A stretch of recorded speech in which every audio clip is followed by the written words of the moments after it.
अच्छा अली भाई, दूसरी जानिब सियासत की जानिब आते हैं। ये तो हमने सुबह सुबह बड़ा अच्छा आपने एक मैसेज दिया, लेकिन जो सियासी एक्टिविटीज़ हैं उस पर बात करते हैं। जुल्फी बुखारी ने कल एक स्टेटमेंट दी, पहले तो हम उस पर बात कर लेते हैं। उन्होंने कहा कि चेयरमैन तहरीक इंसाफ का जेल में होना उनकी जो सियासी कैंपेन है या मुहिम है वो आसान कर रहा है। क्या ये वाकई आप लोगों के लिए आसानी है इस कैंपेन में जो जुल्फी बुखारी साहब कह रहे हैं? देखिए, मैं तो चूंकि हल्के की सियासत करता हूँ, 2-3 दफा हल्के से अल्लाह ने जिता के भेजा है। तो देखें, जब आप जेल में होते हैं एक सिंपैथी फैक्टर होता है, लेकिन एक्चुअली व्हाट मैटर्स इज कि अगर लीडर ग्राउंड पे मौजूद है खुद, तो वो 100% डिफरेंस पड़ जाता है। खान साहब खुद जलसा लीड कर रहे हो, बाहर हूँ, वो माहौल ही और होगा। तो अल्लाह ना करे कि खान साहब लीड ना कर सके। मेरी तो उम्मीद है कि इलेक्शन से कुछ दिन पहले शायद वो निकल आए, अल्लाह करेगा इंशाल्लाह। तो मेरे ख्याल में अगर लीडर बाहर हो तो वो ज्यादा इफेक्टिव होता है। ठीक है, ज्यादा बाहर हो तो वो इफेक्टिव होता है। आपको वो इफेक्टिवनेस चाहिए ना, आपके मुखालिफिन को तो नहीं चाहिए अली भाई। देखें, मुदई लाख बुरा चाहे तो क्या होता है, वही होता है जो मंजूर खुदा होता है। इसमें तो मेरी जो दुआ अपने मुल्क के लिए है कि हमारा मुल्क जो है वो बेहतर हो, और खान साहब के वजीर आजम बनने में दोबारा पाकिस्तान की काकड़ साहब अल्लाह करे कि खान साहब वजीर आजम बने। चलें, आप बिल्कुल, आपकी विश है और आपकी पार्टी का मंशूर भी है, जरूर इसके लिए हमारी बेस्ट विशेस आपके साथ हैं। ये बताइए काकड़ साहब, हमारे केयर टेकर ने कहा कि तहरीक इंसाफ के हमारे जो साथी हैं, दोस्त हैं आप जैसे, वो भी अपनी पॉलिटिकल सरगर्मियां जारी रखे हुए हैं। कोई आगाज किया आपने भी अपने हल्के से, कोई सरगर्मियां शुरू हुई हैं आपकी? काकड़ साहब को पता नहीं कौन सा, मेरे ख्याल में काकड़ साहब की टीवी पे आजकल सिर्फ पीटीवी न्यूज आता है। काकड़ साहब गवर्नमेंट के जमाने में हमारे तो एलआई रहे हैं, अच्छा भी रहा, उनसे एक एहतराम का रिश्ता है, लेकिन मैं बसत एहतराम इससे एग्री नहीं करता। हमारे तो कोई इजाजत नहीं है। कल भी हमारे एमएनए मुजाहिद खान मर्दान से गिरफ्तार हुए हैं। मैं आपको एक बात बताऊं, मैं नहीं, आप पार्लियामेंट में जाएं, पार्लियामेंट के अमले से कभी पूछिएगा या हल्के के लोगों से, ये आदमी सब कुछ हो सकता है, करप्ट नहीं हो सकता। उसको करप्शन के चार्जेस में, वो तो जैसी अजान आती थी तो असेंबली का इजलास, मीटिंग सब कुछ छोड़ के मस्जिद में होते थे। तो इतना एक बूढ़ा चार्ज उन पे लगाया। तो ये इस तरह की चीजों में कल अच्छा, वो अली भाई 2018 के जब इंतखाब हुए ना, उसको गिरफ्तार किया है। 2018 के में कौन सी जी 2018 के इंतखाबात में ना, हम याद है, हम पाकिस्तान पीटीवी पे हम काम करते थे, तो उस वक्त अक्सर जब हम किसी पॉलिटिशियन का नाम लेते थे, खासतौर पे नून लीग के ना, तो पहले हम बुलेटिन से पूछते थे कि यार ये भी नून लीग में ही है या आप चले गए हैं किसी दूसरी जमात में। हम कंफ्यूज हो जाते थे। तो मुझे लगता है काकड़ साहब ने भी कहीं पीटीआई के कुछ साथियों जो पहले पीटीआई का हिस्सा थे, वो इस्तेकाम में चले गए और अपनी पोलिटिकल कैंपेन कर रहे हैं, उनको देख लिया जलसा करते हुए, ऐसा लगता है। असल में पता है क्या, मैं एक चीज आपको बताऊं, खुद हम भी वजारत से गुजरे हैं। मेरी तो छोटी सी वजारत थी, तो अल्लाह ने मेरे पैर जमीन पे ही रखे थे। वो आप अमेरिका से वापस आते हैं ना, आपको थोड़ा सा जेट लैग हो जाता है, वो सफर के बाद होता है। हुकूमत में ये होता है कि हुकूमत में जेट लैग आपको सफर के दौरान हो जाता है। जब आप हुकूमत में होते हैं तो आप थोड़ा सा डिटैच होते हैं, पैर जमीन पे तब आते हैं जब प्रोटोकॉल जाता है। वो जरा वो फैंटेसी में भी रहते हैं। वी एग्री, ठीक हो गया। अच्छा अली भाई, अब ये जो कैंपेन्स के हवाले से काकड़ साहब ने जो कहा है, या दीगर जो आपका भी स्टांस है, लेकिन दूसरी जानिब ये जो लेवल प्लेइंग फील्ड है, इसकी बहुत ज्यादा बातगश हमें सुनाई दे रही है, चाहे वो बिलावल भुट्टो जरदारी हो, दीगर जमातें हो। ये लेवल प्लेइंग फील्ड की जो एग्जैक्ट डेफिनेशन है, हम जरूर चाहेंगे कि तहरीक इंसाफ के पॉइंट ऑफ व्यू से भी हम जरा सुने कि लेवल प्लेइंग फील्ड इनके मुताबिक जो वो कह रहे हैं, आपको लगता है कि वही level playing field Bilawal Bhutto Zardari भी मांग रहे हैं? नहीं, हम तो खेलने के लिए लेवल प्लेइंग फील्ड मांग रहे हैं, बिलावल साहब तो खिलाने के लिए लेवल प्लेइंग फील्ड मांग रहे हैं। बस में बड़ा फर्क है कि आप कहें कि ग्राउंड लेवल करें, हम आके क्रिकेट खेलते हैं, और दूसरा बच्चा जिद करता है कि नहीं मैं नहीं बैटिंग करनी है, तो वो प्लेइंग फील्ड नहीं मांग रहे, वो बैटिंग मांग रहे हैं। कह रहे हैं मियां साहब को बैटिंग करने का मौका मिल रहा है, तो उनको छोड़े, बुजुर्ग हैं, मैं नौजवान हूँ, मुझे जरा मौका दें। तो उनकी देखें, लेवल प्लेइंग फील्ड की बात तो तब हो ना कि वो हम सब इक्वली जलसे कर रहे हो, हम सब जो है अदालतों से इक्वल इंसाफ मिल रहा हो, सबको इक्वल रिलीफ मिल रहा हो, या कम से कम किसी को कॉर्नर ना किया जा रहा हो।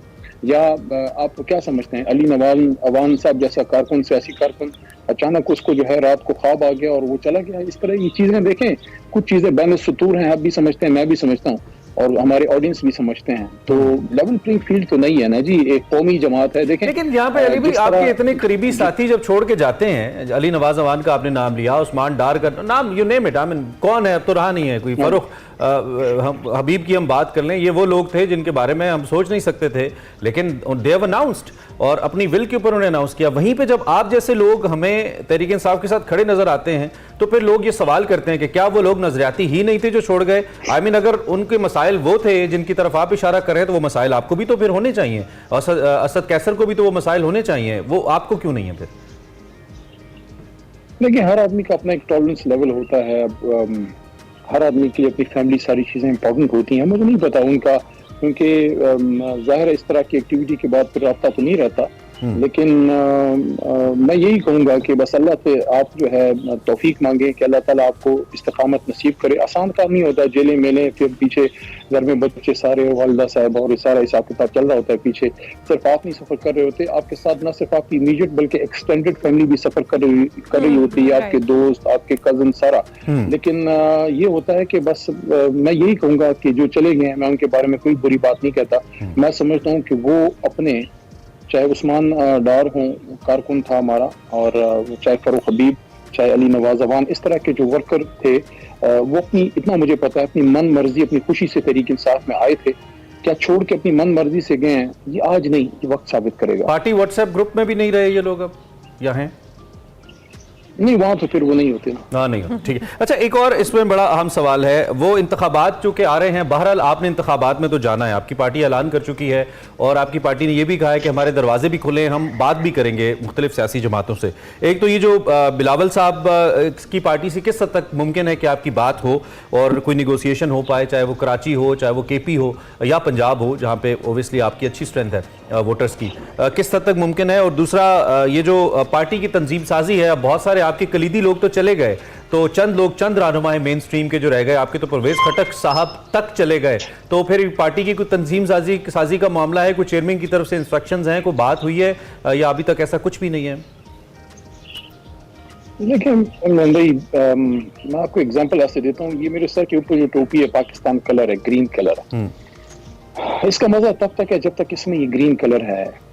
तो हर चीज का अपना एक रंग होता है, वो रंग जब निकल जाए तो फिर वो टोपी तो रह जाएगी, लेकिन वो मजा नहीं रहेगा। इसी तरह एक जमात है, हर जमात का अपना एक कल्चर है, उसका एक कलर है, उसका एक रंग है। हमारा रंग है एंटी करप्शन, मेरिट, अकाउंटेबिलिटी, हकीकी आज़ादी, मदीना की रियासत की तरफ पाकिस्तान को इस्लामी फलाही रियासत बनाना। मेरे जैसे लोग जो आज से इस 24 नवंबर को मेरे आई थिंक 12 साल पूरे हो जाएंगे, अपनी 2 प्रोफेशनल बल्कि 3 प्रोफेशनल डिग्रियां छोड़ के, BSc in computers, then civil engineering, then law from Pakistan and from university of London, तो 4 हो गई।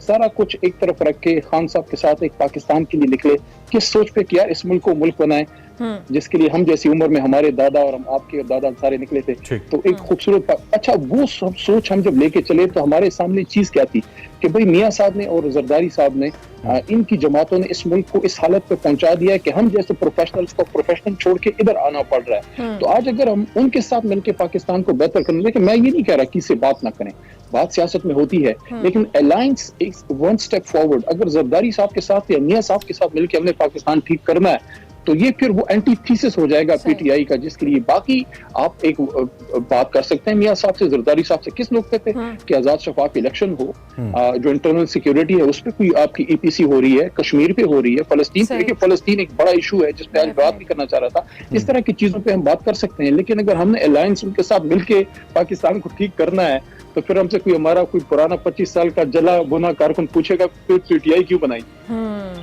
सही, एयरलाइंस की कोई, और वो तंजीम साजी वाला नुक्ता भी अगर थोड़ा सा हमें उस पर भी बात कर लें, क्या हो रही है पार्टी में या नहीं हो रही?